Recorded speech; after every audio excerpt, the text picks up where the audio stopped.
Bab 434. Tetap tidak percaya. Mulut semua orang terbuka lebar, dan mata mereka penuh ketakutan. Hanya Charles Ma, dengan wajah tenang, yang menatap mata Jerry yang penuh hormat. Ini adalah dewa di hati semua saudara di perbatasan utara. Suatu kali, ada orang yang sangat besar yang mengucapkan sepatah kata. Dia berkata, Kyushu adalah negara yang tak terkalahkan dengan Jerry yang di dalamnya. Dari sini terlihat betapa besar pengaruh Jerry yang. Apakah kamu tahu apa artinya membunuhku? Jerry yang berdiri dengan tangan di belakang, menatap Han Suang yang ketakutan dengan tenang, dan bertanya dengan acuh tak acuh. Hanya ada ketakutan di mata Han Suang, dia bahkan lebih panik ketika mendengar pertanyaan Jerry yang, beraninya dia menjawab. Jerry yang tiba-tiba berkata, Charles Ma, datang dan beritahu kepala keluarga Wang, apa kejahatanmu karena mencoba membunuh seorang menteri penting negara. Mendengar ini, Charles Ma terkejut, apakah Kak Jerry berencana mengungkapkan identitasnya? Anggota keluarga Wang dan keluarga Ai memandang bingung, menteri penting negara. Apa yang dia maksudkan adalah bahwa dia adalah menteri penting kerajaan Kyushu.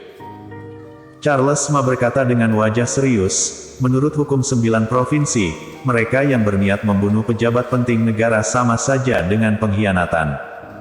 Boom! Saat Charles Ma mengatakan ini, anggota keluarga Wang dan keluarga Ai semuanya tercengang. Apakah itu memotong-motong tubuh dalam 5 gerobak atau melibatkan 9 klan, itu adalah kejahatan tertinggi di Kyushu. Kamu, apa yang kamu bicarakan? Han Suang dengan gemetar berkata, dia tiba-tiba memikirkan kemungkinan tertentu, tetapi dia menolak untuk mempercayai fakta ini. Christian Ai juga sangat terkejut di dalam hatinya, secara kebetulan dia mendengar legenda tentang perbatasan utara.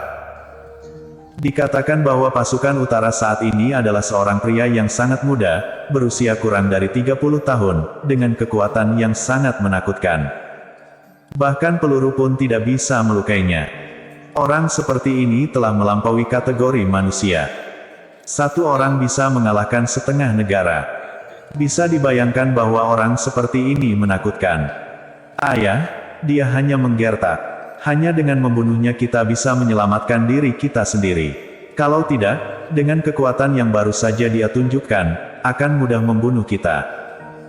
Setelah kejutan singkat, Handi Wang menggertakkan giginya dan berkata, dia tahu bahwa Jerry yang pasti tidak akan membiarkan keluarga Wang pergi, jadi dia hanya bisa menaruh harapannya pada Han Suang, berharap Han Suang masih siap. Nak, tidakkah kamu benar-benar berpikir bahwa untuk berurusan denganmu, kita tidak punya cara lain yang disiapkan? Setelah mendengar kata-kata Handi Wang, Han Suang tidak lagi ragu-ragu, dan berkata dengan panik, aku akan mengatakan yang sebenarnya, selain orang-orang bersenjata ini, aku juga menyiapkan 3 penembak jitu yang terkenal secara internasional. 3 senapan sniper baret diarahkan ke kepalamu sekarang. Selama aku memberi perintah, kepalamu akan segera dipenggal. Sekarang, apakah kamu masih berpikir bahwa dengan kekuatanmu sendiri, kamu bisa melawan keluarga kerajaanku? Han Suang menyerah sepenuhnya, dia tidak punya pilihan. Seperti yang dikatakan Handi Wang, mengandalkan kekuatan Jerry Yang, jika Jerry Yang tidak terbunuh, keluarga Wang akan dihancurkan. Handi Wang, yang awalnya hanya memegang secercah harapan, mendengar kata-kata ayahnya, dan rasa takut di hatinya benar-benar hilang. Dia tiba-tiba melihat ke langit dan tertawa terbahak-bahak, nak, bisakah kamu menghindari tuduhan itu? Bisakah kamu menghindari tembakan senapan sniper? Kamu berani membunuh anakku, aku akan mencabik-cabik tubuhmu. Saat aku membunuhmu, aku akan menemukan semua orang yang berhubungan denganmu, dan mengirim mereka ke neraka untuk menemukanmu satu persatu. Hahaha. Handi Wang tertawa keras, matanya penuh kegilaan.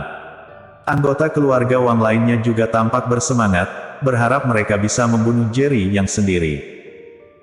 Di arah keluarga Ai, kepala keluarga, Christian Ai, tidak berbicara, dan yang lainnya tidak berani mengungkapkan apapun. Pada saat ini, mata Christian Ai berkedip, dan dia menatap Jerry yang dengan sedikit simpati. Menurutnya, kekuatan Jerry yang memang sangat menakutkan.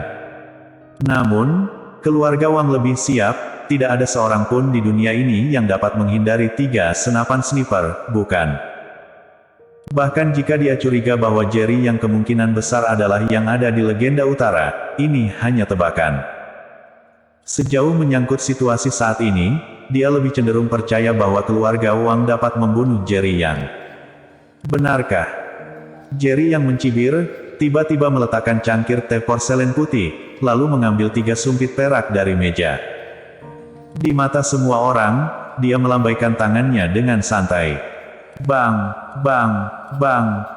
Segera setelah itu, 3 suara tumbukan berturut-turut terdengar. Pada saat yang sama, 3 penembak jitu bersembunyi di posisi tertinggi sebuah gedung tinggi yang berjarak ratusan meter di sekitar Hotel Kota Yan, berjongkok ke 3 arah. Awalnya, mereka membidik kepala Jerry Yang, tetapi tiba-tiba mereka menemukan bahwa sudut mulut Jerry yang menunjukkan lengkungan yang lucu, dan kemudian, dia melambaikan tangannya dengan santai. Puff puff. Mereka sama sekali tidak tahu apa yang terjadi, ketiga penembak jitu di posisi berbeda memiliki lubang darah di tengah alis mereka. Ada juga setengah dari sumpit perak yang menonjol dari dahi. Melihat ke aula pesta hotel, setelah Jerry yang dengan santai membuang 3 sumpit perak, dia berkata sambil tersenyum, penembak jitumu sudah dibunuh olehku. Sekarang, apa yang tersisa? Setelah mendengar kata-kata Jerry Yang, semua orang di keluarga Wang tertawa terbahak-bahak, seolah-olah mereka mendengar hal yang konyol. Dasar idiot, apakah kamu mendengar apa yang dia katakan? Dia sepertinya telah melempar beberapa sumpit.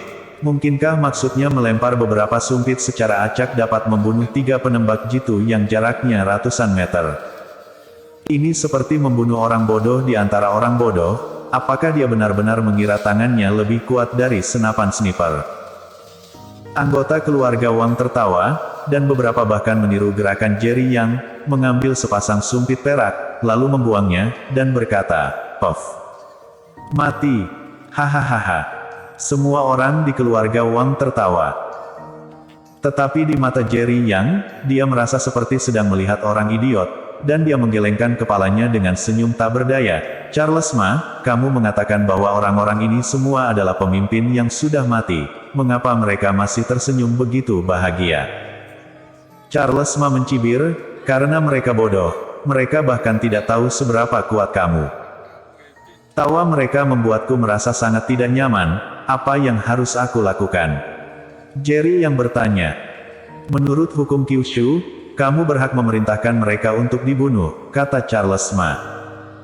Kalau begitu kamu pergi dan bunuh orang yang tertawa paling bahagia dulu, kata Jerry Yang. Saat suara Jerry yang jatuh, kaki Charles Ma tiba-tiba bergerak, dan semua orang hanya melihat bayangan yang bergegas menuju ke arah keluarga Wang. Nak, beraninya kamu. Hans Wang meraung marah. Karena arah yang diburu Charles Ma adalah putranya, Handi Wang. Boom! Saat Hans Wang selesai berbicara, pukulan Charles Ma yang tak terkalahkan menghantam jantung Handi Wang dengan keras. Dengan suara hantaman tumpul, tubuh Hans Wang langsung pingsan. Saat tubuh Handi Wang jatuh ke tanah, vitalitasnya benar-benar hilang. Anggota keluarga Wang yang baru saja tertawa terbahak-bahak berhenti tertawa, dan mereka semua memandangi mayat Handi Wang dengan ngeri di wajah mereka. Sudah mati. Semua orang di keluarga Ai terkejut. Christian Ai menyipitkan matanya sedikit, dia benar-benar ingin mengerti, Jerry yang telah diarahkan ke kepalanya oleh 3 senapan sniper, mengapa dia berani bertindak seperti ini? Apakah ia tidak takut keluarga Wang benar-benar memerintahkan para penembak jitu untuk menembak dan membunuh mereka? Sampai sekarang, dia masih menolak untuk percaya bahwa Jerry yang adalah penjaga perbatasan utara yang legendaris. Kamu, beraninya kamu membunuh putra sulung Hans Wang. Hans Wang memiliki ekspresi tidak percaya di wajahnya, melihat putra sulungnya terbunuh dengan matanya sendiri, dia merasa seperti sedang bermimpi. Charles Ma berkata dengan dingin, Kak Jerry menyuruhku membunuh siapapun yang tersenyum paling bahagia. Ada begitu banyak anggota keluarga Wang, dialah yang paling banyak tertawa, jadi aku membunuhnya. Namun, Kak Jerry memerintahkanku untuk membunuh beberapa orang. Sekarang setelah satu orang meninggal, aku akan membunuh setidaknya satu orang lagi untuk dihitung sebagai berapa banyak orang. Teruslah tertawa, kalau tidak aku bahkan tidak tahu siapa yang harus dibunuh selanjutnya. Ekspresi Charles Ma sangat tenang dan tertekan, seolah-olah sangat sulit untuk memilih siapa yang akan dibunuh selanjutnya. Han Xuang merasa pusing, terhuyung-huyung, dan mundur beberapa langkah, keganasan di wajahnya menjadi semakin serius. Kamu membunuh cucu tertuaku dan putra tertuaku. Jika kamu tidak membunuhmu hari ini, aku, Han Xuang, tidak akan menjadi manusia.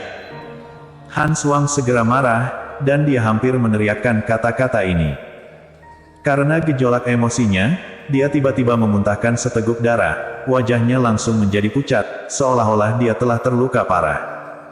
Kepala keluarga. Anggota keluarga Wang melangkah maju satu demi satu, semuanya emosional. Han Xuang menahan amarahnya, menatap Jerry Yang, dan tiba-tiba bergerak ke arah penembak jitu tadi, dan memberi isyarat, bunuh dia. Ini adalah gerakan menembak yang telah dia diskusikan dengan ketiga penembak jitu sebelumnya, tetapi dia melakukannya 3 kali berturut-turut, tetapi tidak ada suara tembakan. Jerry yang berdiri di tempat, memandangnya sambil tersenyum dan berkata, "Kepala keluarga Wang, aku telah memberitahumu bahwa orang-orangmu telah dibunuh, mengapa kamu tetap tidak percaya?" Bersambung.